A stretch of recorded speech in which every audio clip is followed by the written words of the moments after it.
Hello ਬੱਚੋ ਬੇਟੇ ਅੱਜ ਆਪਾਂ ਨਵਾਂ ਚੈਪਟਰ ਸ਼ੁਰੂ ਕਰਨ ਲੱਗੇ ਹਾਂ unit 10 the S block elements. ਹੁਣ ਐਸ ਬਲੌਕ ਐਲੀਮੈਂਟਸ ਕਿਹਨੂੰ ਕਹਿੰਦੇ ਆ ਬੱਚੇ? ਆਪਾਂ ਥਰਡ ਯੂਨਿਟ ਕੀਤਾ ਸੀ classification of elements and periodicity in properties. ਠੀਕ ਹੈ, ਥਰਡ ਜਿਹੜਾ ਆਪਾਂ ਯੂਨਿਟ ਕੀਤਾ ਸੀ ਉਹਦੇ ਵਿੱਚ ਆਪਾਂ ਦੇਖਿਆ ਸੀ ਬੇਟੇ ਕਿ ਅਸੀਂ ਪੂਰੇ ਪੀਰੀਓਡਿਕ ਟੇਬਲ ਨੂੰ ਅਸੀਂ 4 ਬਲੌਕਸ ਦੇ ਵਿੱਚ ਡਿਵਾਈਡ ਕੀਤਾ ਸੀ S, P, D and F। ਇਹ ਕਿਹਦੇ ਬੇਸ ਤੇ? ਕਿਉਂਕਿ ਸਾਡੇ ਕੋਲੇ ਜਿਹੜੇ ਸਬ ਸ਼ੈਲਸ ਹੁੰਦੇ ਆ ਸਾਰੇ ਮੇਨ ਸ਼ੈਲਸ ਦੇ ਵਿੱਚ ਜਿਹੜੇ ਸਬ ਸ਼ੈਲ ਹੈ ਉਹ ਸਿਰਫ 4 ਹੀ ਤਰ੍ਹਾਂ ਦੇ ਹੁੰਦੇ ਆ S, P, D and F ਤੇ ਚਾਰੋਂ ਹੀ ਅਸੀਂ ਬਲੌਕਸ ਬਣਾਤੇ। ਹੁਣ ਕੋਈ ਵੀ ਬਲੌਕ ਨੂੰ ਅਸੀਂ ਕਿਵੇਂ ਅਲੱਗ ਕਰਦੇ ਆ? S ਬਲੌਕ ਅਸੀਂ ਐਲੀਮੈਂਟ ਕਿਹਨੂੰ ਕਵਾਂਗੇ? S ਬਲੌਕ ਐਲੀਮੈਂਟਸ ਕਿਹੜੇ ਹੋਣਗੇ? ਜਿਨ੍ਹਾਂ ਦੇ ਵਿੱਚ ਲਾਸਟ ਇਲੈਕਟ੍ਰੋਨ ਹੈ ਜਿਹੜਾ ਉਹ S 'ਚ ਜਾਏਗਾ। P ਬਲੌਕ ਐਲੀਮੈਂਟਸ ਕਿਹਨੂੰ ਕਹਿੰਦੇ ਆ? ਜਿਹਦੇ 'ਚ ਲਾਸਟ ਇਲੈਕਟ੍ਰੋਨ P 'ਚ ਜਾਂਦਾ ਹੈ। D ਕਿਹਨੂੰ ਕਹਿੰਦੇ ਆ? ਜਿਹਦੇ 'ਚ ਲਾਸਟ ਇਲੈਕਟ੍ਰੋਨ D 'ਚ ਜਾਏਗਾ। ਤੇ F ਬਲੌਕ ਐਲੀਮੈਂਟਸ ਕਿਹਨੂੰ ਕਹਿੰਦੇ ਆ ਅਸੀਂ? ਜਿਹਦੇ ਵਿੱਚ ਲਾਸਟ ਇਲੈਕਟ੍ਰੋਨ F 'ਚ ਜਾਏਗਾ। ਠੀਕ ਹੈ। ਦੂਸਰੀ ਚੀਜ਼ ਬੇਟੇ, ਜਿੰਨੇ ਕਿਸੇ ਜਿਹੜਾ ਸਬ ਸ਼ੈਲ ਹੈ ਉਹਦੇ ਵਿੱਚ ਕਿੰਨੇ ਔਰਬਿਟਲਸ ਹੈ, ਠੀਕ ਹੈ, ਉਹਦੇ ਅਕੋਰਡਿੰਗ ਉਹਦੇ ਵਿੱਚ ਕਿੰਨੇ ਇਲੈਕਟ੍ਰੋਨ ਆ ਸਕਦੇ ਹੈ। ਜਿੰਨੇ ਇਲੈਕਟ੍ਰੋਨ ਆ ਸਕਦੇ ਹੈ ਉਨੇ ਹੀ ਉਹਦੇ ਗਰੁੱਪਸ ਹੋਣਗੇ। ਤਾਂ ਸਾਨੂੰ ਪਤਾ ਹੈ ਕਿ S ਦੇ ਵਿੱਚ ਕਿੰਨੇ ਔਰਬਿਟਲ ਹੈ? ਸਿਰਫ ਇੱਕੋ ਹੀ ਹੈ। ਇਲੈਕਟ੍ਰੋਨ ਕਿੰਨੇ ਜਾ ਸਕਦੇ ਹੈ? 2। ਤਾਂ ਇਹਦੇ ਵਿੱਚ ਗਰੁੱਪ ਕਿੰਨੇ ਹੋਣਗੇ? 2। ਠੀਕ ਹੈ। P ਦੇ ਵਿੱਚ ਔਰਬਿਟਲ ਕਿੰਨੇ ਬੇਟੇ? 3 ਹੁੰਦੇ ਆ। ਤਾਂ ਮੈਕਸਿਮਮ ਇਲੈਕਟ੍ਰੋਨ ਕਿੰਨੇ ਜਾ ਸਕਦੇ ਆ? 6। ਤਾਂ ਇਹਦੇ ਗਰੁੱਪ ਵੀ ਕਿੰਨੇ ਹੁੰਦੇ ਆ? 6। ਇਸੇ ਤਰ੍ਹਾਂ D 'ਚ 5 ਔਰਬਿਟਲ ਹੁੰਦੇ ਆ, ਮੈਕਸਿਮਮ ਇਲੈਕਟ੍ਰੋਨ 10 ਆ ਸਕਦੇ ਆ ਤੇ 10 ਹੀ ਇਹਦੇ ਵਿੱਚ ਗਰੁੱਪਸ ਹੁੰਦੇ ਆ। ਇਹ ਆਪਾਂ ਬਹੁਤ ਡਿਟੇਲ 'ਚ ਬੇਟੇ ਪੀਰੀਓਡਿਕ ਟੇਬਲ 'ਚ ਪੜਿਆ ਹੋਇਆ। ਇਸੇ ਤਰ੍ਹਾਂ F ਦੇ ਵਿੱਚ 7 ਔਰਬਿਟਲਸ ਹੁੰਦੇ ਆ, 14 ਇਲੈਕਟ੍ਰੋਨਸ ਜਾ ਸਕਦੇ ਆ। ਤਾਂ 14 ਗਰੁੱਪਸ ਹੀ ਹੋਣੇ ਸੀ। ਪਰ ਜੇ ਆਪਾਂ 14 ਗਰੁੱਪਸ ਹੋਰ ਐਡ ਕਰ ਦਿੰਦੇ ਤਾਂ ਸਾਡੀ ਜਿਹੜੀ ਪੀਰੀਓਡਿਕ ਟੇਬਲ ਦੀ ਸ਼ੇਪ ਹੈ ਜਿਹੜੀ ਉਹ ਬਹੁਤ ਵਿਗੜ ਜਾਣੀ ਸੀ। ਇਸ ਕਰਕੇ 14 ਗਰੁੱਪਸ ਦੀਆਂ 2 ਰੋਜ਼ ਹੈ ਜਿਹੜੀਆਂ ਉਹ ਨੀਚੇ ਅਲੱਗ ਕਰਕੇ ਰੱਖਦੀਆਂ। ਐਕਚੁਅਲੀ ਹੁਣੇ ਇਹ 14 ਐਲੀਮੈਂਟਸ ਹੀ ਆਉਣਗੇ। ਜਿੰਨੇ ਇਲੈਕਟ੍ਰੋਨ ਹੈ ਉਨੇ ਹੀ ਐਲੀਮੈਂਟ ਆਉਣਗੇ ਉਸ ਗਰੁੱਪ ਦੇ ਇੱਕ ਰੋ ਦੇ ਵਿੱਚ। ਠੀਕ ਹੈ। ਅਗਲੀ ਰੋਜ਼ ਵੀ ਉਨੇ ਆਉਣਗੇ, ਅਗਲੀ ਰੋਜ਼, ਸਾਰੀਆਂ ਰੋਜ਼ ਮਿਲ ਕੇ ਕੀ ਬਣਾ ਦਿੰਦੀਆਂ? ਗਰੁੱਪਸ। ਕਲੀਅਰ ਹੋ ਗਿਆ? ਤਾਂ ਹੁਣ ਆਪਾਂ ਦੇਖਣਾ S ਬਲੌਕ। ਆਪਾਂ ਸਿਰਫ S ਬਲੌਕ ਨੂੰ, ਇਹਦਾ ਮਤਲਬ ਪੀਰੀਓਡਿਕ ਟੇਬਲ ਦੇ ਸਿਰਫ 2 ਗਰੁੱਪਸ ਨੂੰ ਆਪਾਂ ਇੱਥੇ ਸਟੱਡੀ ਕਰਨਾ ਹੈ। The S block elements of the periodic table are those in which the last electron enters the outermost S orbital. Last electron ਕਿੱਥੇ ਜਾਏਗਾ? S orbital ਦੇ ਵਿੱਚ, ਉਹਨੂੰ ਅਸੀਂ S block ਕਹਿੰਦੇ ਹਾਂ। 2 groups 1 and 2, ਕਿਉਂਕਿ ਆਪਾਂ ਨੰਬਰ ਕੀ ਦਿੰਦੇ ਆ ਬੇਟੇ ਗਰੁੱਪਸ ਦੇ? ਹੁਣ 1 ਤੋਂ ਲੈ ਕੇ 18 ਤੱਕ। ਤੇ ਇਹਦੇ ਪਹਿਲੇ ਜਿਹੜੇ 2 ਗਰੁੱਪ ਹੈ 1 and 2 belongs to S block। 2 group ਹੈ ਜਿਹੜੇ 1 and 2 belongs to S block as the S orbital can accommodate only 2 electrons। ਕਿਉਂਕਿ S orbital ਦੇ ਵਿੱਚ ਸਿਰਫ 2 ਹੀ ਇਲੈਕਟ੍ਰੋਨ ਆ ਸਕਦੇ ਹੈ। ਇਸ ਕਰਕੇ ਉਹਦੇ ਵਿੱਚ ਜਿਹੜੇ ਗਰੁੱਪ ਹੈ ਉਹ ਵੀ ਕਿੰਨੇ ਆਉਣਗੇ? 2। ਮੈਂ ਤੁਹਾਨੂੰ ਕੀ ਦੱਸਿਆ ਸੀ ਕਿ ਜਿੰਨੇ ਉਹਦੇ ਵਿੱਚ ਇਲੈਕਟ੍ਰੋਨ ਆ ਸਕਦੇ ਆ ਉਨੇ ਹੀ ਉਹਦੇ ਵਿੱਚ ਗਰੁੱਪ ਹੋਣਗੇ। All the elements present in group 1 of the periodic table are also called alkali metals। ਪਹਿਲੇ ਗਰੁੱਪ ਦੇ ਜਿਹੜੇ ਮੈਂਬਰਸ ਹੈ ਬੇਟੇ ਉਹਨਾਂ ਨੂੰ ਅਸੀਂ ਅਲਕਲੀ ਮੈਟਲਸ ਵੀ ਕਹਿੰਦੇ ਆ। ਕਿਉਂ ਕਹਿੰਦੇ ਆ? Because they form hydroxides on reaction with water. ਜਦੋਂ ਵਾਟਰ ਨਾਲ ਰਿਐਕਟ ਕਰਦੇ ਆ ਇਹ ਐਲੀਮੈਂਟ ਇਸ ਬਲੌਕ ਦੇ ਪਹਿਲੇ ਗਰੁੱਪ ਦੇ, ਠੀਕ ਹੈ, ਜਦੋਂ ਜਿਹੜੇ ਵਾਟਰ ਨਾਲ ਰਿਐਕਟ ਕਰਦੇ ਆ ਤਾਂ ਇਹ ਕੀ ਬਣਾ ਲੈਂਦੇ ਆ? ਹਾਈਡਰੋਕਸਾਈਡ ਬਣਾ ਲੈਂਦੇ ਆ, ਆਪਣੇ ਹਾਈਡਰੋਕਸਾਈਡਸ ਬਣਾ ਲੈਂਦੇ ਆ which are strongly alkaline in nature। ਜਿਹੜੇ ਕਿ ਨੇਚਰ ਦੇ ਵਿੱਚ ਬਹੁਤ ਐਲਕਲਾਈਨ, ਆਪਾਂ ਪੜ੍ਹਦੇ ਐਸਿਡਸ ਐਂਡ ਅਲਕਲੀਜ਼ ਕਰਨੇ ਆ ਨਾ, ਤਾਂ ਇਹਨਾਂ ਦੀ ਨੇਚਰ ਹੈ ਜਿਹੜੀ ਸਾਰਿਆਂ ਦੀ ਕੀ ਹੁੰਦੀ ਹੈ? ਐਲਕਲਾਈਨ ਹੁੰਦੀ ਹੈ। ਇਸ ਕਰਕੇ ਇਹਨਾਂ ਨੂੰ ਅਸੀਂ ਅਲਕਲੀ ਮੈਟਲ ਹੈ, ਸਾਰੇ ਇਹ ਮੈਟਲਸ ਹੀ, ਠੀਕ ਹੈ, ਸਾਰੇ ਕੀ ਹੈ? ਮੈਟਲਸ ਹੈ ਤੇ ਨੇਚਰ ਕੀ ਹੈ? ਐਲਕਲਾਈਨ ਹੈ ਇਹਨਾਂ ਦੀ। ਇਸ ਕਰਕੇ ਇਹਨਾਂ ਨੂੰ ਐਲਕਲੀ ਮੈਟਲਸ ਕਿਹਾ ਜਾਂਦਾ ਹੈ। ਕਲੀਅਰ? ਜਿਹੜੇ ਦੂਸਰਾ ਗਰੁੱਪ ਹੈ ਇਸੇ ਤਰ੍ਹਾਂ ਆਪਾਂ ਦੂਸਰੇ ਗਰੁੱਪ ਦਾ ਵੀ ਨਾਮ ਹੈ the elements of group 2 are commonly known as alkaline earth metals। ਤਾਂ ਜਿਹੜਾ ਦੂਸਰਾ ਗਰੁੱਪ ਹੈ ਬੇਟੇ ਇਸ ਬਲੌਕ ਦਾ ਉਹਨੂੰ ਅਸੀਂ alkaline earth metals ਕਹਿੰਦੇ ਆ ਉਹਦੇ ਮੈਂਬਰਸ ਨੂੰ। ਠੀਕ ਹੈ। Because their oxides and hydroxides, वो भी बेटे ऑक्साइड ते हाइड्रोक्साइड बनाते हैं, उन्होंने ऑक्साइड ते हाइड्रोक्साइड वो भी एल्कलाइन नेचर दे है। Oxides and hydroxides are alkaline in nature and these oxides are found in the earth's crust। Earth crust ਦੇ ਵਿੱਚ ਜਿਹੜੀ ਆਪਾਂ ਕਹਿੰਦੇ ਆ ਨਾ ਵੀ ਇਹ ਚੀਜ਼ਾਂ अर्थ क्रस्ट ਚੋਂ ਨਿਕਲੀਆਂ, ਖਾਣਾ ਚੋਂ ਨਿਕਲੀਆਂ, ਇਹ ਚੀਜ਼ਾਂ ਉਹ ਹੈ, ਇਹ ਉਹਨਾਂ ਦੇ ਕੰਪਾਊਂਡ ਹੁੰਦੇ ਆ, ਠੀਕ ਹੈ। ਤਾਂ ਇਹ अर्थ क्रस्ट ਦੇ ਵਿੱਚ ਹੁੰਦੇ ਆ, ਆਕਸਾਈਡਸ ਹੈ ਜਿਹੜੇ ਇਹਨਾਂ ਦੇ ਆਮ ਤੌਰ ਤੇ ਪਾਏ ਜਾਂਦੇ अर्थ क्रस्ट ਦੇ ਵਿੱਚ। ਇਸ ਕਰਕੇ ਆਪਾਂ ਇਹਨਾਂ ਨੂੰ ਕੀ ਕਹਿੰਦੇ ਆ, ਐਲਕਲਾਈਨ अर्थ ਮੈਟਲਸ, ਕਿਉਂਕਿ ਨੇਚਰ ਇਹਨਾਂ ਦੀ ਐਲਕਲਾਈਨ ਹੈ। ਮਿਲਦੇ ਕਿੱਥੇ ਆ, अर्थ क्रस्ट ਦੇ ਵਿੱਚ। ਤੇ ਮੈਟਲਸ ਤਾਂ ਹੈਗੇ ਸਾਰੇ ਮੈਟਲਸ ਹੈ, ਇਸ ਬਲੌਕ ਦੇ ਵਿੱਚ ਸਾਰੇ ਮੈਟਲਸ ਹੈ, ਆਪਾਂ ਪੀਰੀਓਡਿਕ ਟੇਬਲ ਦੇ ਵਿੱਚ ਵੀ ਡਿਸਕਸ ਕੀਤਾ ਸੀ, ਠੀਕ ਹੈ। ਤਾਂ ਇਸ ਕਰਕੇ ਆਪਾਂ ਇਹਨਾਂ ਨੂੰ ਕੀ ਕਹਿੰਦੇ ਆ, ਐਲਕਲਾਈਨ अर्थ ਮੈਟਲਸ। ਜੇ ਆਪਾਂ ਬੇਟੇ ਜਨਰਲ ਇਲੈਕਟ੍ਰੋਨਿਕ ਕਨਫਿਗਰੇਸ਼ਨ ਕੀ ਦੇਖੀਏ, ਪੀਰੀਓਡਿਕ ਟੇਬਲ 'ਚ ਵੀ ਆਪਾਂ ਪੜ੍ਹੀ ਹੋਈ ਹੈ। The general electronic configuration of S block elements is NS1 to 2। N ਕੀ ਹੈ ਬੇਟੇ, ਪੀਰੀਅਡ ਦਾ ਨੰਬਰ। ਪਹਿਲੇ ਪੀਰੀਅਡ ਦੇ ਵਿੱਚ 1S1 ਤੇ 1S2 ਹੋ ਸਕਦਾ ਹੈ, ਦੂਜੇ ਪੀਰੀਅਡ ਦੇ ਵਿੱਚ ਬੇਟੇ 2S1 ਤੇ 2S2 ਹੋ ਸਕਦਾ ਹੈ, ਠੀਕ ਹੈ। ਇਸੇ ਤਰ੍ਹਾਂ ਸਾਰਿਆਂ ਦੇ ਵਿੱਚ 3, 4, 5, 6 ਐਂਡ 7, ਕਿਉਂਕਿ ਸਾਡੇ ਪੀਰੀਓਡਿਕ ਟੇਬਲ ਦੇ ਵਿੱਚ ਕਿੰਨੇ ਪੀਰੀਅਡ ਹੈ, 7 ਪੀਰੀਅਡਸ ਹੈ। ਤਾਂ n ਦੀ ਵੈਲਿਊ 1 to 7 ਕੋਈ ਵੀ ਹੋ ਸਕਦੀ ਹੈ, ਕਲੀਅਰ। ਹੁਣ ਆਪਾਂ ਡਿਸਕਸ ਕਰਦੇ ਹਾਂ ਬੇਟੇ ਗਰੁੱਪ 1 ਐਲੀਮੈਂਟਸ। ਪਹਿਲਾਂ ਆਪਾਂ ਗਰੁੱਪ 1 ਐਲੀਮੈਂਟਸ ਪੜ੍ਹਦੇ ਹਾਂ, ਫਿਰ ਆਪਾਂ ਗਰੁੱਪ ਸੈਕੰਡ ਦੇ ਐਲੀਮੈਂਟਸ ਨੂੰ ਸਟੱਡੀ ਕਰਾਂਗੇ। ਗਰੁੱਪ 1 ਐਲੀਮੈਂਟਸ ਜਿਨ੍ਹਾਂ ਨੂੰ ਅਸੀਂ ਐਲਕਲੀ ਮੈਟਲਸ ਕਹਿੰਦੇ ਹਾਂ। ਹੁਣ ਸਭ ਤੋਂ ਪਹਿਲਾਂ ਸਾਨੂੰ ਪਤਾ ਹੋਣਾ ਚਾਹੀਦਾ ਕਿ ਇਸ ਐਲਕਲੀ ਮੈਟਲਸ ਦੇ ਜਿਹੜੇ ਉਹ ਮੈਂਬਰਸ ਕਿਹੜੇ ਹੈ। ਪਹਿਲਾ ਮੈਂਬਰ ਲਿਖਿਆ ਆਪਾਂ ਆਏ ਹਾਂ ਬੇਟੇ, ਐਕਚੁਅਲੀ ਕੀ ਇਹ ਗਰੁੱਪ ਹੈ, ਇਹ ਨੀਚੇ ਨੂੰ ਹੈ। Lithium, sodium, potassium, rubidium, caesium and francium. Clear. Lithium का नंबर 3, सोडियम का नंबर 11, पोटाशियम का नंबर 19, रुबिडियम का 37, सीजियम का 55 एंड फ्रेंशियम 87। ਹੁਣ ਇਹ ਨੰਬਰ ਕਿਵੇਂ ਆਉਂਦੇ ਆ ਬੇਟੇ, ਆਪਾਂ ਪਹਿਲਾਂ ਪੜਿਆ ਹੋਇਆ ਹੈ ਕਿ ਮੈਜਿਕ ਨੰਬਰਸ ਦਾ ਡਿਫਰੈਂਸ ਹੁੰਦਾ ਇਹਨਾਂ ਦੇ ਵਿੱਚ। ਲਿਥੀਅਮ ਦਾ 3 ਹੈ ਤੇ 8, ਆਪਾਂ ਕੀ ਲਿਖਦੇ ਆ 8, 8, 18, 18, 32, ਇਹ ਡਿਫਰੈਂਸ ਹੁੰਦਾ ਹੈ। ਇਹਨਾਂ 'ਚ 8 ਦਾ ਡਿਫਰੈਂਸ ਆਏਗਾ, ਫਿਰ ਇਹਨਾਂ 'ਚ 8 ਦਾ ਡਿਫਰੈਂਸ ਆਏਗਾ, ਫਿਰ 18 ਦਾ ਆਏਗਾ, ਫਿਰ 18 ਦਾ ਆਏਗਾ, ਫਿਰ 32 ਦਾ ਆਏਗਾ, ਠੀਕ ਹੈ। 8, 8, 18, 18, 32 ਇਹ ਐਡ ਕਰਦੇ ਜਾਓ, ਐਟੋਮਿਕ ਨੰਬਰ ਬਣ ਜਾਣਾ। ਤੁਹਾਨੂੰ ਪਹਿਲੇ ਦਾ ਪਤਾ ਹੋਣਾ ਚਾਹੀਦਾ। ਤੇ ਪਹਿਲਾ ਨੰਬਰ ਕਿੰਨਾ ਹੈ, 3 ਹੈ। ਲਿਥੀਅਮ ਦਾ ਨੰਬਰ ਕਿੰਨਾ ਹੁੰਦਾ ਹੈ, 3। ਕਲੀਅਰ। ਤਾਂ ਨਾਮ ਯਾਦ ਰੱਖ ਲੈਣੇ, lithium, sodium, potassium, rubidium, ਸੀਜ਼ੀਅਮ and ਫ੍ਰੈਂਚੀਅਮ। ਇਹ 6 ਐਲੀਮੈਂਟਸ ਹੈ ਜਿਹੜੇ ਇਹ ਗਰੁੱਪ ਐਸ ਬਲੌਕ ਐਲੀਮੈਂਟਸ ਦੇ ਪਹਿਲੇ ਗਰੁੱਪ ਦੇ ਵਿੱਚ ਆਉਂਦੇ ਆ, ਜਿਹਨੂੰ ਅਸੀਂ ਐਲਕਲੀ ਮੈਟਲਸ ਕਹਿੰਦੇ ਆ।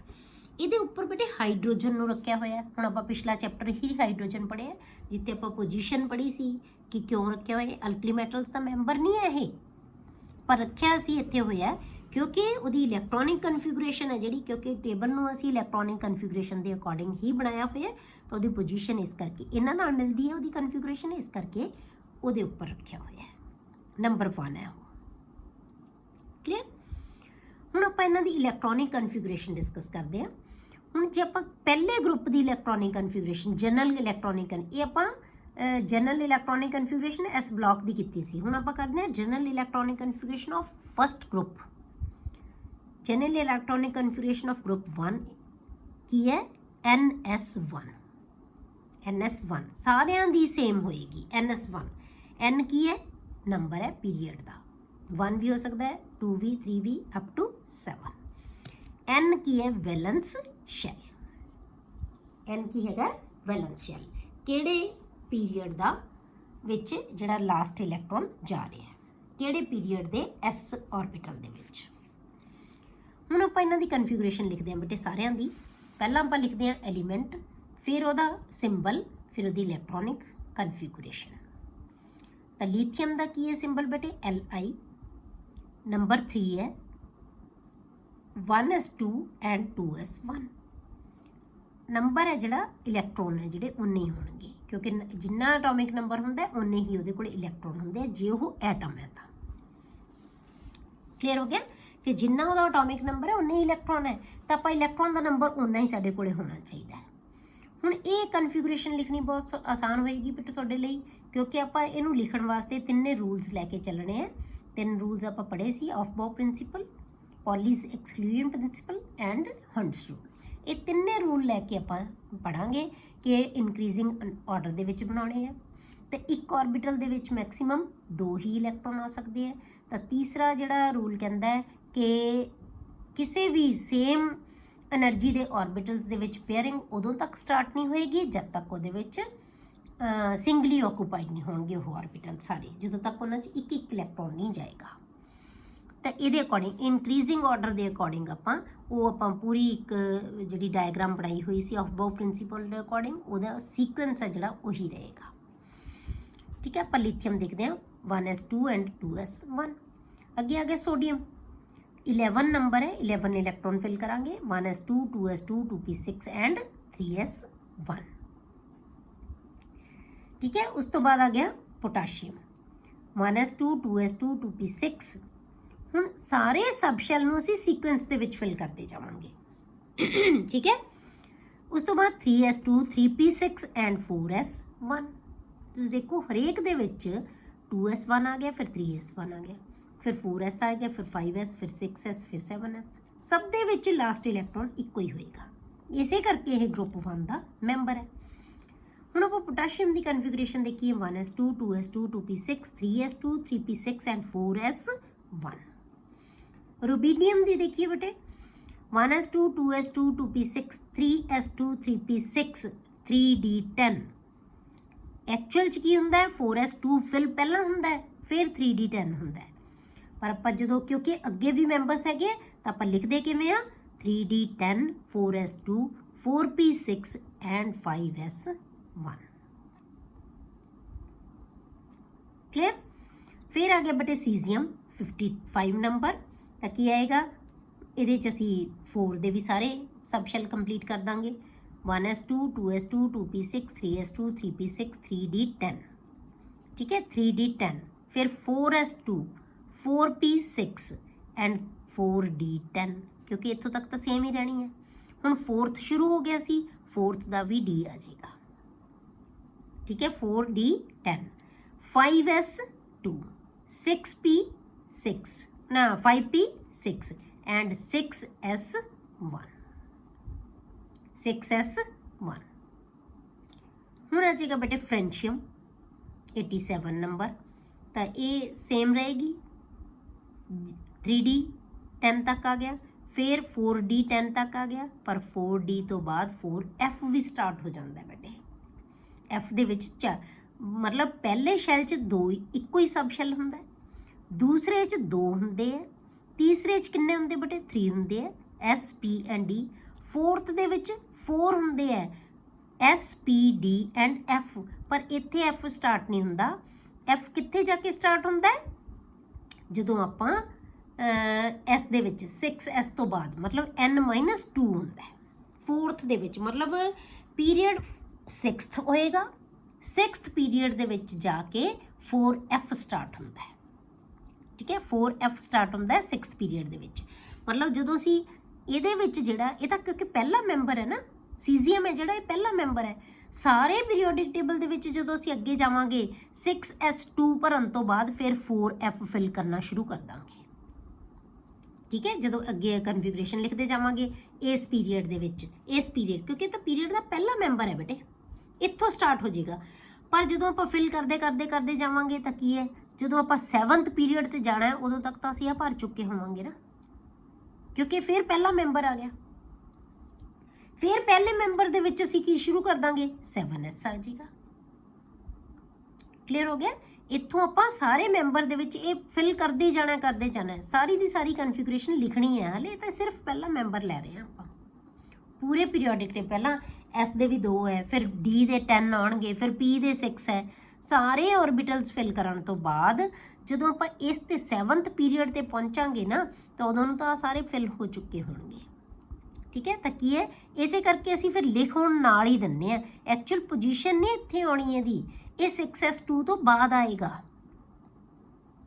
6s2 तो बाद आउंदी है। जे आपां सीक्वेंस देखना होवे तो 6s2 तो बाद 4f14 आएगा, फिर 6p6, फिर 7s1 आउंदा है असल च। तां पर हुण क्योंकि फिल हो चुके तो आपां की करदे आ, सारियां दे सब शैल नूं नाल नाल लिखदे जावांगे। पर ध्यान रखना है कि यह जिहड़ा हैगा पीरीयड देखना है भी किहड़े च जाके कंप्लीट करना है। इहनूं शुरू कित्थों होएगा, 6th तो शुरू 6 तो होना इत्थों, पर फुल जदों नूं फिल होएगा उदों 7th तक आ जाएगा, ठीक है। तो इस करके आपां नाल दी नाल लिखे 1 इत्थे आपां 3D तक करते, फिर 4f जिहड़ा 4s, फिर 4p, फिर 4d, फिर 4f, फिर 5s2, 5p6, 5d10, फिर 6s2 क्योंकि 5f नहीं ना आएगा, वो इस तो बाद आएगा, अगे शुरू होएगा। ये पहला मैंबर है 7th पीरीयड का, ये 7th पीरीयड का पहला मैंबर है। तो पहला मैंबर दे विच शुरू ही 7s इसे च आएगा, होर किसे च 7 नहीं होएगा। ये पहला मैंबर 7th पीरीयड शुरू होएगा, उदों पहला सारे पिछले जिहड़े ऑर्बिटल्स है उन्होंने फिल करांगे असी। 7s तो बाद फिर 7 अगले ग्रुप च की आ जाएगा 7s2 सॉरी, ठीक है 7s2 आ जाएगा, फिर की आएगा 5f फिल करन लगांगे आपां, फिर सारे पीरियड भरते जावांगे मैंबर्स, पूरे अखीर तक फिल करते जावांगे। क्लीयर हो गया। आपां देखना की है बेटे कि सारे ही एलीमेंट्स दे विच ns दे विच किन्ने इलैक्ट्रॉन आ रहे हैं, 1 इलैक्ट्रॉन। इन्हां दी कन्फिगरेशन है जिहड़ी वो सेम है, इसे करके ही ये एक ही ग्रुप दे मैंबर्स है। तो अल्कली मैटल्स दे विच वैलेंस शैल दे विच सिर्फ एक ही इलैक्ट्रॉन हुंदा है, जिहदे नाल इहदियां प्रॉपर्टीज़ है जिहड़ियां उहनां नूं असीं रिलेट करांगे। क्लीयर। अगे बेटे atomic and physical properties of alkali metals, हुण आपां इहदियां प्रॉपर्टीज़ डिस्कस करदे हां। पहिलां आपां कन्फिगरेशन कीती है इहदे बेस ते इहदियां कई जिहड़ियां हैगियां प्रॉपर्टीज़ डिपेंड करनगियां। पहली प्रॉपर्टी आपां लैंदे हां बेटे atomic radii. The alkali metal atoms have the largest sizes in the particular period of the periodic table.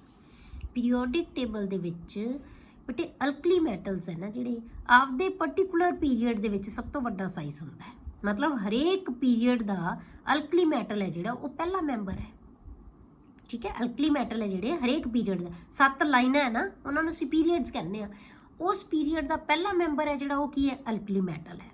ਤਾਂ ਇਹਦਾ ਸਾਈਜ਼ ਹੈ ਜਿਹੜਾ ਸਭ ਤੋਂ ਵੱਡਾ ਹੁੰਦਾ ਹੈ। ਕਿਉਂ? ਕਿਉਂਕਿ ਸਾਨੂੰ ਪਤਾ ਹੈ ਕਿ ਜਿਵੇਂ ਜਿਵੇਂ ਅਸੀਂ ਪੀਰੀਅਡ ਦੇ ਵਿੱਚ ਫਰੋਮ ਲੈਫਟ ਟੂ ਰਾਈਟ ਜਾਂਦੇ ਆ, ਸਾਈਜ਼ ਛੋਟਾ ਹੁੰਦਾ ਜਾਂਦਾ ਹੈ, ਕਿਉਂਕਿ ਅਸੀਂ ਇਲੈਕਟ੍ਰੋਨ ਉਸੇ ਹੀ ਆਰਬਿਟਲ ਉਸੇ ਸ਼ੈੱਲ ਦੇ ਵਿੱਚ ਐਡ ਕਰਦੇ ਜਾਂਦੇ ਆ, ठीक है। तो साइज़ है जिहड़ा आपां पीरियोडिक टेबल च पढ़िया होया कि साइज़ है जिहड़ा छोटा हुंदा जांदा है, ठीक है। साइज़ छोटा हुंदा जांदा है, इहदा मतलब सब तो वड्डा साइज़ किहदा हुंदा है, अल्कली मैटल्स दा, ठीक है। तो इहदा मतलब आपदे पीरियड दे विच एक पर्टिकुलर पीरियड दे विच हरेक अल्कली मैटल दा साइज़ सब तो वड्डा होएगा। मतलब जे आपां दूजा पीरियड लै लईए तो लीथियम आ गया, तीसरा पीरियड लै लांगे तो सोडियम का साइज़ होएगा, जे आपां 4th पीरियड लै लांगे तो पोटाशियम का साइज़ होएगा। मतलब आपदे पीरियड दे विच सब तो वड्डा साइज़ अल्कली मैटल्स का ही हुंदा है। The atomic radii increases down the group from lithium to caesium. जदों आपां नीचे नूं जावांगे, जिवें आपां उपर उत्ते पढ़े सी, लिथियम तो आपां फ्रेंडशिप तक सारी कन्फिगरेशन जिहड़ियां प्रॉपर्टीज़ है ना बेटे वो आपां लिथियम टू सीजियम पढ़ते हैं, क्योंकि जिहड़ा 7th जिहड़ा आपां 6th एलीमेंट लिया ना फ्रेंशियम, ये रेडियो एक्टिव नेचर का हुंदा है। तो रेडियो एक्टिव आपां मैं तुहानूं दस्सिया सी कि रेडियो एक्टिव एलीमेंट्स किहड़े हुंदे बेटे, जिहड़े अपने आप रेडिएशनस एमिट करते हैं। इसे करके इन्हां दा लाइफ स्पैन बहुत घट हुंदा है, इसे करके इन्हां दी जिन्हां दा लाइफ स्पैन ही है नहीं तो उन्होंने स्टडी करना की होएगा, मुश्किल होएगा। तो आप कंपैरिजन है जिहड़ा उहदे नाल कदे भी नहीं करते, जिहड़ा भी रेडियो एक्टिव एलीमेंट होएगा उहदे नाल कंपैरिजन नहीं किया जाता किसी भी प्रॉपर्टीज़ का, क्योंकि आप प्रॉपर्टीज़ के ट्रेंड ही पढ़ने हैं ना कि किहदी वैल्यू वध रही है, किहदी वैल्यू घट रही है।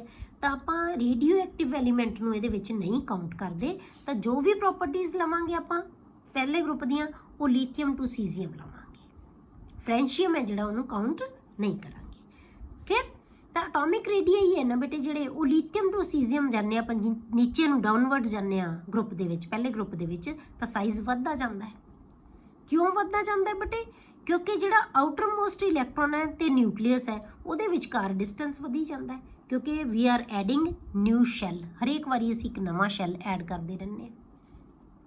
ਠੀਕ ਹੈ। lithium to C because the distance of the outermost electron present in the valence shell from the center of its nucleus is increases। ਹੁਣ ਇਹ ਆਪਾਂ ਬੇਟੇ ਕਨਫੀਗਰੇਸ਼ਨ ਪੜ੍ਹੀ ਹੈ, ਦੇਖੋ ਤੁਸੀਂ ਇਹਦੇ ਤੋਂ ਵੀ ਤੁਹਾਨੂੰ ਪਤਾ ਲੱਗਿਆ ਹੋਏਗਾ। ਪਹਿਲਾਂ 2 ਸ਼ੈਲ ਸੀ, ਫਿਰ 3 ਹੋ ਗਏ, ਫਿਰ 4 ਹੋ ਗਏ, ਫਿਰ 5 ਹੋ ਗਏ। ਠੀਕ ਹੈ। ਸਾਈਜ਼ ਵੱਧਦਾ ਜਾਂਦਾ ਹੈ ਜਿਵੇਂ ਨੂੰ ਅਸੀਂ ਨੀਚੇ ਆਈ ਜਾਂਦੇ ਹਾਂ, ਸਾਈਜ਼ ਵੱਧਦੀ ਚੱਲਦੀ ਜਾਂਦਾ ਹੈ। ਲਾਸਟ ਵਾਲਾ ਇਲੈਕਟ੍ਰੋਨ ਹੈ ਜਿਹੜਾ ਨਿਊਕਲੀਅਸ ਤੋਂ ਬਹੁਤ ਦੂਰ ਹੋਈ ਜਾ ਰਿਹਾ ਹੈ। ਜਿੰਨਾ ਦੂਰ ਹੋਈ ਜਾ ਰਿਹਾ ਇਹਦਾ ਮਤਲਬ ਕੀ ਹੈ? ਉਹਦਾ ਸਾਈਜ਼ ਵੱਧ ਰਿਹਾ। ਕਲੀਅਰ ਹੋ ਗਿਆ? ਤਾਂ ਐਟੋਮਿਕ ਸਾਈਜ਼ ਵੱਧਦਾ ਜਾਂਦਾ ਹੈ। ਹੁਣ ਆਇਨਿਕ ਸਾਈਜ਼ ਹੈ ਜਿਹੜਾ ਬੇਟੇ ਉਹ ਵੀ ਇਹਦੇ ਤੇ ਹੀ ਡਿਪੈਂਡ ਕਰਦਾ ਹੈ। ਸੇਮ ਆਇਨਿਕ ਸਾਈਜ਼ ਲਵਾਂਗੇ। Ionic radii alkali metal atoms form monovalent cations. Alkali metals ਹੈ ਨਾ ਜਿਹੜੇ ਮੋਨੋਵੈਲੈਂਟ ਦਾ ਮਤਲਬ ਇੱਕ ਵੈਲੈਂਸੀ ਵਾਲੇ, ਇੱਕੋ ਇਲੈਕਟ੍ਰੋਨ ਲੂਜ਼ ਕਰਨਗੇ। ਮੋਨੋਵੈਲੈਂਟ ਕੈਟਾਇਨਸ ਮਤਲਬ ਲੂਜ਼ ਕਰਕੇ ਬਣਾਉਂਦੇ ਆ। ਜਿਹੜੇ ਕੈਟਾਇਨ ਕਿਹੜੇ ਹੁੰਦੇ ਆ? ਜਿਹੜੇ ਪੋਜ਼ਿਟਿਵਲੀ ਚਾਰਜਡ ਹੁੰਦੇ ਆ ਬਾय ਦ loss of 1 electron, NS electron. ਕਿਉਂਕਿ ਸਾਨੂੰ ਪਤਾ ਹੈ ਕਿ ਇਹਦੇ ਵੈਲੈਂਸ ਸ਼ੈਲ 'ਚ ਇੱਕੋ ਹੀ ਇਲੈਕਟ੍ਰੋਨ ਹੁੰਦਾ ਹੈ, ਤਾਂ ਉਹਨੂੰ ਲੂਜ਼ ਕਰਕੇ ਇਹਨਾਂ ਦੀ ਕਨਫੀਗਰੇਸ਼ਨ ਹੈ ਬੇਟੇ ਉਹ ਕੀ ਹੋ ਜਾਂਦੀ ਹੈ? ਸਟੇਬਲ ਹੋ ਜਾਂਦੀ ਹੈ। ਇੱਕ ਸ਼ੈਲ ਖਤਮ ਹੋ ਜਾਂਦਾ ਹੈ ਪੂਰਾ। ਜਦੋਂ ਇਹ ਇਲੈਕਟ੍ਰੋਨ ਖਤਮ ਕਰ ਦਿੰਦੇ ਆ, ਪਹਿਲਾ ਇਲੈਕਟ੍ਰੋਨ ਲੂਜ਼ ਕਰ ਦਿੰਦੇ ਆ, ਤਾਂ ਇੱਕ ਸ਼ੈਲ ਘਟ ਜਾਂਦਾ ਹੈ। ਇਸੇ ਕਰਕੇ ਆਪਾਂ ਇਹ ਪ੍ਰੋਪਰਟੀ ਪੜ੍ਹੀ ਸੀ ਬੇਟੇ ਪੀਰੀਓਡਿਕ ਟੇਬਲ ਦੇ ਵਿੱਚ ਕਿ ਕੈਟਾਇਨਸ ਦਾ ਸਾਈਜ਼ ਹੈ ਨਾ ਜਿਹੜਾ ਉਹ ਆਪਣੀ ਐਟਮ ਨਾਲੋਂ ਹਮੇਸ਼ਾ ਛੋਟਾ ਹੁੰਦਾ ਹੈ। ਠੀਕ ਹੈ। ਤਾਂ ਇਸੇ ਕਰਕੇ ਅਲਕਲੀ ਮੈਟਲਸ ਦੇ ਵਿੱਚ ਵੀ ਆਪਾਂ ਕਹਾਂਗੇ ਜਦੋਂ ਇਹ ਮੋਨੋਵੈਲੈਂਟ ਕੈਟਾਇਨ ਬਣਾ ਲੈਂਦੇ ਆ, ਇੱਕ ਇਲੈਕਟ੍ਰੋਨ ਲੂਜ਼ ਕਰ ਦਿੰਦੇ ਆ, ਤਾਂ ਉਹਨਾਂ ਦਾ ਸਾਈਜ਼ ਆਪਣੀ ਐਟਮ ਦੇ ਸਾਈਜ਼ ਨਾਲੋਂ ਕੀ ਹੋ ਜਾਂਦਾ ਹੈ? ਛੋਟਾ ਹੋ ਜਾਂਦਾ ਹੈ। ਕਿਉਂਕਿ ਨਿਊਕਲੀਅਸ ਦੀ ਅਟਰੈਕਸ਼ਨ ਹੈ ਜਿਹੜੀ ਵੱਧ ਜਾਂਦੀ ਹੈ, ਕਿਉਂਕਿ ਪੋਜ਼ਿਟਿਵ ਚਾਰਜ ਓਨਾ ਹੀ ਰਹੇਗਾ, ਪਰ ਇਲੈਕਟ੍ਰੋਨ ਕੀ ਹੋ ਗਏ? ਘਟ ਗਏ, ਤਾਂ ਫੋਰਸ ਆਫ ਅਟਰੈਕਸ਼ਨ ਵੱਧ ਜਾਂਦੀ ਹੈ। ਦੂਜੀ ਚੀਜ਼ ਕੀ ਹੈ ਬੇਟੇ ਅਲਕਲੀ ਮੈਟਲਸ ਦੇ ਵਿੱਚ? ਇਹ ਇਲੈਕਟ੍ਰੋਨ ਲੂਜ਼ ਕਰਨ ਨਾਲ ਇੱਕ ਸ਼ੈਲ ਖਤਮ ਹੋ ਜਾਂਦਾ ਹੈ। ਇਹਦੇ ਕੋਲ ਇਕੱਲਾ 1s ਰਹਿ ਗਿਆ, ਇਹਦੇ ਕੋਲ 3s ਖਤਮ ਹੋ ਜਾਏਗਾ, ਇਹਦੇ ਕੋਲ 2 ਸੈਕਿੰਡ ਜਿਹੜੇ ਹੈਗੇ ਸਬ ਸ਼ੈਲ ਤੱਕ ਰਹਿ ਜਾਣਗੇ ਸਾਰੇ। ਮਤਲਬ ਹਰੇਕ ਦੇ ਵਿੱਚ ਇੱਕ ਸ਼ੈਲ ਖਤਮ ਹੋ ਜਾਏਗਾ ਪ੍ਰੋਪਰ। ਤਾਂ ਇਸੇ ਕਰਕੇ ਸਾਈਜ਼ ਤਾਂ ਆਇਨ ਦਾ ਕੀ ਹੋਏਗਾ ਬੇਟੇ? ਡਿਕਰੀਜ਼ ਹੋਏਗਾ ਹੀ ਹੋਏਗਾ।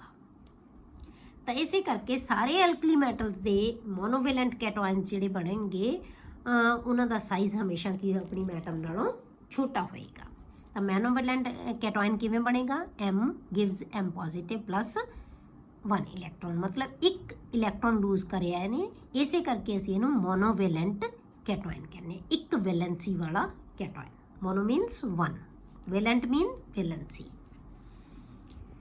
The radius of cation is less as compared to the atom। ਜੇ ਆਪਾਂ ਐਟਮ ਨਾਲ ਕੰਪੇਅਰ ਕਰੀਏ ਤਾਂ ਕੈਟਾਇਨ ਦਾ ਸਾਈਜ਼ ਹਮੇਸ਼ਾ ਛੋਟਾ ਹੁੰਦਾ ਹੈ। ਇਹ ਹੁਣ ਬਹੁਤੀ ਡਿਸਕਸ ਕਰਨ ਦੀ ਲੋੜ ਨਹੀਂ, ਇਹ ਚੀਜ਼ ਆਪਾਂ ਬਹੁਤ ਡਿਸਕਸ ਕੀਤੀ ਹੋਈ ਹੈ ਪਹਿਲਾਂ। The ionic radii increases down the group from lithium to cesium। ਜਿਵੇਂ ਉੱਪਰ ਹੈ, ਕਿਉਂਕਿ ਅਸੀਂ ਨੀਚੇ ਨੂੰ ਆਉਂਦੇ ਜਾਂਦੇ ਹਾਂ ਤਾਂ ਸ਼ੈਲ ਹਮੇਸ਼ਾ ਨਵਾਂ ਐਡ ਹੁੰਦਾ ਜਾਂਦਾ ਹੈ, ਤੇ ਇਸੇ ਕਰਕੇ ਜੋ ਟ੍ਰੈਂਡ ਐਟੋਮਿਕ ਰੇਡੀਅਸ ਦਾ ਹੈ ਉਹੀ ਟ੍ਰੈਂਡ ਆਇਨਿਕ ਰੇਡੀਅਸ ਦੇ ਵਿੱਚ ਵੀ ਹੋਏਗਾ। ਮਤਲਬ ਕੀ ਹੈ ਕਿ ਐਟਮ ਨਾਲੋਂ ਸਾਈਜ਼ ਆਇਨ ਦਾ ਛੋਟਾ ਹੋਏਗਾ, ਪਰ ਜੇ ਆਪਾਂ ਗਰੁੱਪ ਦੀ ਗੱਲ ਕਰੀਏ ਤਾਂ ਗਰੁੱਪ ਦੇ ਵਿੱਚ ਰੇਡੀਅਸ ਹੈ ਜਿਹੜਾ ਉਹ ਕੀ ਹੈ? ਹਮੇਸ਼ਾ ਇਨਕਰੀਜ਼ ਹੁੰਦਾ ਜਾਏਗਾ। ਨੈਕਸਟ ਹੈ ਜਿਹੜੀ ਪ੍ਰੋਪਰਟੀ ਬੇਟੇ ਉਹ ਹੈ ਆਇਓਨਾਈਜੇਸ਼ਨ ਐਂਥੈਲਪੀ। ਆਇਓਨਾਈਜੇਸ਼ਨ ਐਂਥੈਲਪੀ ਕੀ ਹੈ? ਕਿਹਨੂੰ ਕਹਿੰਦੇ ਬੇਟੇ ਆਪਾਂ ionisation ਐਂਥੈਲਪੀ? The energy required to remove most loosely bound electron from the gaseous state of an atom। ਕਿਸੇ ਵੀ ਸਪੀਸ਼ੀਜ਼ ਦੀ ਜਾਂ ਕਿਸੇ ਵੀ ਐਲੀਮੈਂਟ ਦੀ ਗੈਸੀਅਸ ਸਟੇਟ ਦੇ ਵਿੱਚੋਂ ਇਲੈਕਟ੍ਰੋਨ ਨੂੰ ਰਿਮੂਵ ਕਰਨ ਵਾਸਤੇ ਜਿੰਨੀ એનર્ਜੀ ਚਾਹੀਦੀ ਹੁੰਦੀ ਹੈ ਉਹਨੂੰ ਕਹਿੰਦੇ ਅਸੀਂ ਆਇਓਨਾਈਜੇਸ਼ਨ ਐਂਥੈਲਪੀ। ਹੁਣ ਇਹਨਾਂ ਦੀ ਆਇਓਨਾਈਜੇਸ਼ਨ ਐਂਥੈਲਪੀਜ਼ ਹੈ ਜਿਹੜੀਆਂ ਬੇਟੇ ਬਹੁਤ ਲੋ ਹੁੰਦੀਆਂ। ਅਲਕਲੀ ਮੈਟਲਸ ਦੀਆਂ ਆਇਓਨਾਈਜੇਸ਼ਨ ਐਂਥੈਲਪੀਜ਼ ਬਹੁਤ ਵੈਲਿਊ ਲੋ ਹੁੰਦੀ ਹੈ। ਦ ionisation ਐਂਥੈਲਪੀਜ਼ of alkali metals R ਕੰਸੀਡਰੇਬਲੀ ਲੋ। ਹੁਣ ਕਿਉਂ ਲੋ ਹੁੰਦੀ ਹੈ ਬੇਟੇ? ਕਿਉਂਕਿ ਇਹਨਾਂ ਦੇ ਵੈਲੈਂਸ ਸ਼ੈਲ ਦੇ ਵਿੱਚ ਕੀ ਹੈ? ਇੱਕੋ ਇਲੈਕਟ੍ਰੋਨ ਹੈ।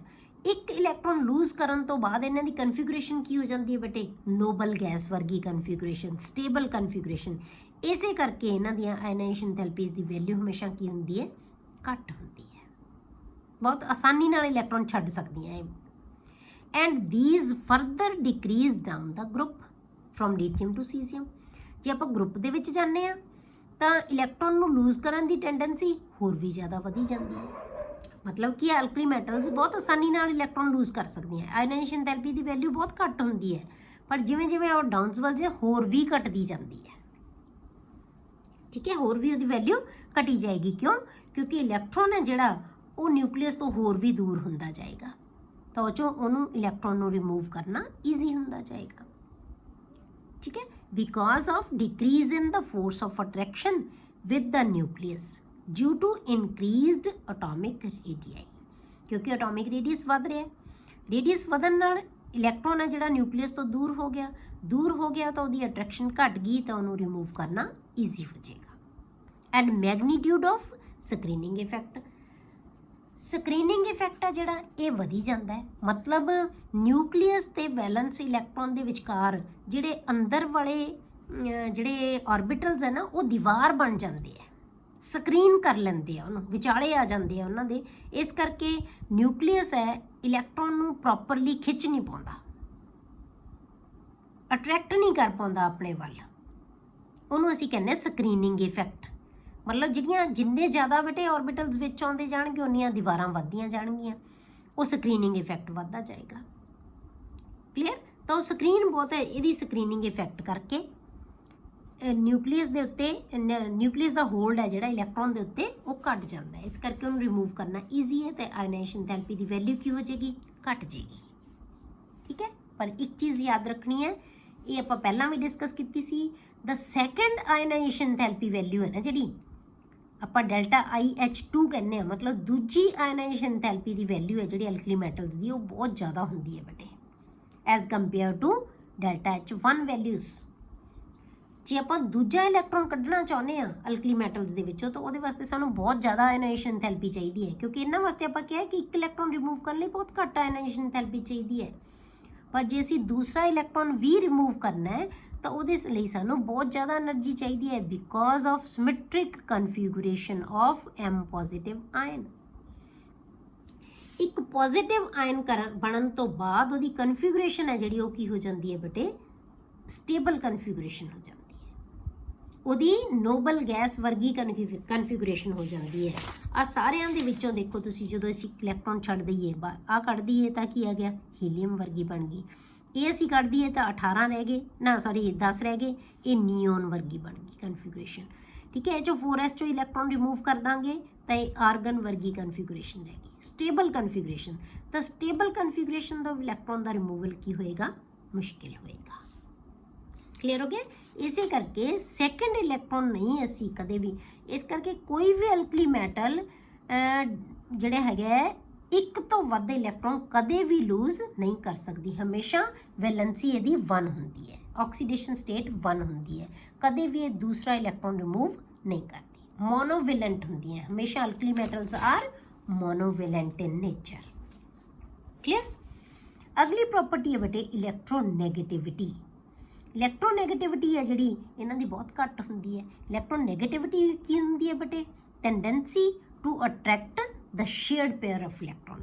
ਮਤਲਬ ਇਲੈਕਟ੍ਰੋਨ ਵੱਲ ਨੂੰ ਜਿਹੜੀ ਇਹਦੀ ਅਟਰੈਕਸ਼ਨ ਹੈ ਉਹਨੂੰ ਅਸੀਂ ਇਲੈਕਟ੍ਰੋਨੈਗੇਟਿਵਿਟੀ ਕਹਿੰਦੇ ਹਾਂ। ਇਹਦੀ ਅਟਰੈਕਸ਼ਨ ਕਿਵੇਂ ਹੋ ਸਕਦੀ ਹੈ ਬੇਟੇ, ਇਹ ਤਾਂ ਲੂਜ਼ ਕਰਨ ਦੀ ਟੈਂਡੈਂਸੀ ਹੈ ਇਹਨਾਂ ਦੀ, ਤਾਂ ਇਹ ਇਲੈਕਟ੍ਰੋਨ ਲੂਜ਼ ਕਰਨਗੇ, ਅਟਰੈਕਟ ਨਹੀਂ ਕਰਦੇ ਇਲੈਕਟ੍ਰੋਨ ਨੂੰ। ਅਲਕਲੀ ਮੈਟਲਸ ਹੈਵ ਲੋ ਇਲੈਕਟ੍ਰੋਨੈਗੇਟਿਵਿਟੀਜ਼, ਇਹਦੀਆਂ ਇਲੈਕਟ੍ਰੋਨੈਗੇਟਿਵਿਟੀ ਦੀ ਵੈਲਿਊ ਹੈ ਜਿਹੜੀ ਬਹੁਤ ਘੱਟ ਹੁੰਦੀ ਹੈ, which means that their electron attracting tendencies are low। Electron ਨੂੰ ਅਟਰੈਕਟ ਨਹੀਂ ਕਰਦੇ ਇਹ। ਠੀਕ ਹੈ, ਜਿਹੜੀ ਅਟਰੈਕਟਿੰਗ ਟੈਂਡੈਂਸੀ ਹੈ ਉਹ ਇਹਨਾਂ ਦੀ ਬਹੁਤ ਘੱਟ ਹੁੰਦੀ ਹੈ। these values decrease down the group। ਇਲੈਕਟ੍ਰੋਨੈਗੇਟਿਵਿਟੀ the value ਹੋਰ ਵੀ ਘਟਦੀ ਜਾਂਦੀ ਹੈ ਜਿਵੇਂ ਜਿਵੇਂ ਦਾ ਸਾਈਜ਼ ਵੱਧਦਾ ਜਾਂਦਾ ਹੈ। ਇਲੈਕਟ੍ਰੋਨ ਨੂੰ ਮਤਲਬ ਇਲੈਕਟ੍ਰੋਨ ਨੂੰ ਅਟਰੈਕਟ ਨਹੀਂ ਕਰੇਗੀ, ਤਾਂ ਇਲੈਕਟ੍ਰੋਨੈਗੇਟਿਵਿਟੀ ਇਹਨਾਂ ਦੀ ਬਹੁਤ ਲੋ ਹੁੰਦੀ ਹੈ। ਨੈਕਸਟ ਹੈ ਬੇਟੇ ਆਕਸੀਡੇਸ਼ਨ ਸਟੇਟ। ਤਾਂ ਆਕਸੀਡੇਸ਼ਨ ਸਟੇਟ ਆਪਾਂ ਹੁਣੇ ਵੈਲੈਂਸੀ ਦੀ ਗੱਲ ਕੀਤੀ ਸੀ, ਆਕਸੀਡੇਸ਼ਨ ਸਟੇਟ ਇਹਨਾਂ ਦੀ ਹਮੇਸ਼ਾ 1 ਹੋਏਗੀ। Oxidation state and electropositive character, these are strongly electropositive electropositive ਦਾ ਮਤਲਬ ਕਿ ਇਲੈਕਟ੍ਰੋਨ ਨੂੰ ਲੂਜ਼ ਕਰਨ ਦੀ tendency to form positive ion. Positive ion ਬਣਾਉਣ ਦੀ ਟੈਂਡੈਂਸੀ ਨੂੰ ਅਸੀਂ ਇਲੈਕਟ੍ਰੋਪੋਜ਼ਿਟਿਵ ਕਰੈਕਟਰ ਕਹਿੰਦੇ ਹਾਂ। ਤੇ ਪੋਜ਼ਿਟਿਵ ਆਇਨ ਕਿਵੇਂ ਬਣਦਾ ਬੇਟੇ? ਬਾਈ ਦ ਲਾਸ ਆਫ ਇਲੈਕਟ੍ਰੋਨ। ਤੇ ਇਸੇ ਕਰਕੇ ਇਹ ਇਲੈਕਟ੍ਰੋਪੋਜ਼ਿਟਿਵ ਹੁੰਦੀ ਹੈ। ਜਿਹੜੀਆਂ alkali metals ਹੈ, these are electropositive in nature. This character increases down the group। ਕਿਉਂਕਿ ਆਪਾਂ ਪੜ੍ਹਿਆ ਹੁਣੇ ਕਿ ਜਿਵੇਂ ਜਿਵੇਂ ਆਪਾਂ ਸਾਈਜ਼ ਵੱਧਦਾ ਜਾਂਦਾ ਹੈ ਨੀਚੇ ਨੂੰ, ਤਾਂ ਇਲੈਕਟ੍ਰੋਨ ਨੂੰ ਲੂਜ਼ ਕਰਨ ਦੀ ਟੈਂਡੈਂਸੀ ਵੀ ਵੱਧਦੀ ਜਾਂਦੀ ਹੈ। ਉਹਦੇ ਲਈ ਉਨੀ ਘੱਟ એનર્ਜੀ ਚਾਹੀਦੀ ਹੈ, ਤਾਂ ਇਸੇ ਕਰਕੇ ਉਹਦਾ ਜਿਹੜਾ ਇਲੈਕਟ੍ਰੋਪੋਜ਼ਿਟਿਵ ਕਰੈਕਟਰ ਹੈ ਉਹ ਕੀ ਹੋਏਗਾ? ਵੱਧਦਾ ਜਾਏਗਾ। ਇਹ ਰਿਲੇਟ ਕਿਹਦੇ ਨਾਲ ਹੈ ਬੇਟੇ? ਕਿਹਦੇ ਨਾਲ ਰਿਲੇਟਡ ਹੈ ਇਲੈਕਟ੍ਰੋਪੋਜ਼ਿਟਿਵ ਕਰੈਕਟਰ? ਕਿੰਨੀ ਆਸਾਨੀ ਨਾਲ ਕੋਈ ਸਪੀਸ਼ੀਜ਼ ਇਲੈਕਟ੍ਰੋਨ ਲੂਜ਼ ਕਰ ਸਕਦੀ ਹੈ। ਠੀਕ ਹੈ, ਤਾਂ ਜਿੰਨੀ ਆਸਾਨੀ ਨਾਲ ਲੂਜ਼ ਕਰ ਸਕਦਾ ਉਹਦਾ ਇਲੈਕਟ੍ਰੋਪੋਜ਼ਿਟਿਵ ਕਰੈਕਟਰ ਉਨਾ ਜ਼ਿਆਦਾ ਹੋਏਗਾ। ਤਾਂ ਨੀਚੇ ਨੂੰ ਕੀ ਹੋਏਗਾ? ਇਲੈਕਟ੍ਰੋਪੋਜ਼ਿਟਿਵ ਕਰੈਕਟਰ ਵੱਧਦਾ ਜਾਏਗਾ। ਕਿਉਂ? ਕਿਉਂਕਿ ਇਲੈਕਟ੍ਰੋਨ ਨੂੰ ਲੂਜ਼ ਕਰਨ ਦੀ ਟੈਂਡੈਂਸੀ ਵੱਧ ਰਹੀ ਹੈ। These metals show +1 oxidation state in their compounds। ਜਿਹੜੇ ਵੀ ਕੰਪਾਊਂਡਸ ਬਣਾਉਂਦੀਆਂ ਆਕਸੀਡੇਸ਼ਨ ਜਿਹੜੇ ਅਲਕਲੀ ਮੈਟਲਸ, ਉਹਨਾਂ ਸਾਰੇ ਕੰਪਾਊਂਡਸ ਦੇ ਵਿੱਚ ਇਹਨਾਂ ਦੀ ਆਕਸੀਡੇਸ਼ਨ ਸਟੇਟ ਹੈ ਜਿਹੜੀ ਉਹ ਕੀ ਹੁੰਦੀ ਹੈ? +1। ਕਿਉਂ? ਕਿਉਂਕਿ ਇੱਕ ਇਲੈਕਟ੍ਰੋਨ ਬਹੁਤ ਆਸਾਨੀ ਨਾਲ ਲੂਜ਼ ਕਰ ਸਕਦੇ ਹੈ। ਤਾਂ ਕੀ ਬਣੇਗਾ? M gives M positive +1 electron. M ਕੀ ਹੈ ਬੇਟੇ? Noble gas configuration NS1। ਮਤਲਬ ਇੱਥੇ ਕੋਈ ਵੀ ਨੋਬਲ ਗੈਸ ਹੈ NS1। ਜਦੋਂ ਕੈਟਾਇਨ ਬਣਾ ਲਿਆ ਤਾਂ ਇਹਦੀ ਕਨਫਿਗਰੇਸ਼ਨ ਕਿਹਦੇ ਵਰਗੀ ਰਹੇਗੀ ਬੇਟੇ? ਨੋਬਲ ਗੈਸ ਵਰਗੀ। ਠੀਕ ਹੈ, ਜਦੋਂ ਕੈਟਾਇਨ ਬਣੇਗਾ ਤਾਂ ਨੋਬਲ ਗੈਸ ਲਾਈਕ ਕਨਫਿਗਰੇਸ਼ਨ ਬਣੇਗੀ। ਆਪਾਂ ਇੱਥੇ ਦੇਖਿਆ ਹੋਇਆ ਕਿ ਇਹ ਹੀਲੀਅਮ ਲਿਖ ਸਕਦੇ ਹਾਂ, 2s1 ਲਿਖ ਦਿਓ, ਫਿਰ ਨਿਓਨ ਲਿਖ ਦਿਓ ਆਹ, ਫਿਰ 3s1 ਲਿਖ ਦਿਓ। ਮਤਲਬ ਨੋਬਲ ਗੈਸ ਵਾਲੀ ਕਨਫਿਗਰੇਸ਼ਨ ਇਨਟੂ NS1, ਇਹੀ ਚੀਜ਼ ਆਪਾਂ ਕਹੀਏ ਉੱਥੇ। ਤੇ ਜਦੋਂ ਆਪਾਂ ਇਹ NS ਇਲੈਕਟ੍ਰੋਨ ਰਿਮੂਵ ਕਰ ਦਾਂਗੇ ਤਾਂ ਕੀ ਰਹੇਗੀ? Noble gas like configuration. ਤਾਂ ਸਾਰੇ ਅਲਕਲੀ ਮੈਟਲਸ ਦੀ ਆਕਸੀਡੇਸ਼ਨ ਸਟੇਟ ਹੈ ਜਿਹੜੀ ਉਹ +1 ਹੁੰਦੀ ਹੈ। ਤਾਂ +1 ਆਕਸੀਡੇਸ਼ਨ ਸਟੇਟ ਬਣਨ ਤੋਂ ਬਾਅਦ ਉਹਨਾਂ ਦੀ ਕਨਫਿਗਰੇਸ਼ਨ ਹੈ ਜਿਹੜੀ ਬੇਟੇ ਹਮੇਸ਼ਾ ਨੋਬਲ ਗੈਸ ਲਾਈਕ ਕਨਫਿਗਰੇਸ਼ਨ ਬਣ ਜਾਂਦੀ ਹੈ। ਠੀਕ ਹੈ, ਨੈਕਸਟ ਪ੍ਰੋਪਰਟੀਜ਼ ਬੇਟੇ ਆਪਾਂ ਨੈਕਸਟ ਲੈਕਚਰ ਦੇ ਵਿੱਚ ਡਿਸਕਸ ਕਰਾਂਗੇ।